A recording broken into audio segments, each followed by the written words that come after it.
ஒவ்வொரு வாரமும் ஹுத்பாவை கேட்கிறோம். வாசலை கடந்து செல்லும் பொழுது ஹுத்பால என்ன சொன்னாங்கன்னு தெரியாது. அப்படித்தானே? இந்த பள்ளி எதற்காக உருவாக்கப்பட்டது?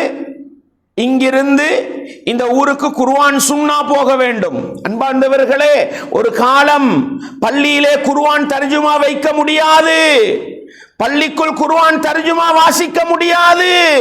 புகாரி முஸ்லிம்டா மக்களுக்கு என்னவென்று தெரியாது.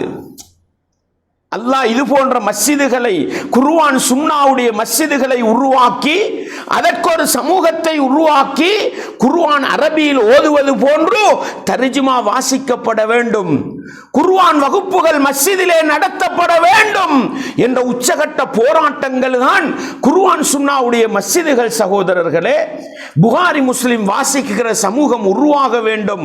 அன்பார்ந்தவர்களே, இன்றைக்கு உருவாக்கப்பட்ட மஸ்ஜிதும் சரி, உருவாக்கப்பட்ட சமூகம் நாங்களும் சரி, குர்ஆனை எந்த அளவுக்கு படிக்கிறோம், ஹதீஸை எந்த அளவுக்கு படிக்கிறோம், குர்ஆன் ஹதீஸுக்கும் எங்களுக்கும் அறிவு ரீதியாக என்ன தொடர்பு இருக்கிறது என்பதை நிதானமாக சிந்தித்து பார்க்க நானும் நீங்களும் கடமைப்பட்டிருக்கிறோம். சகோதரர்களே.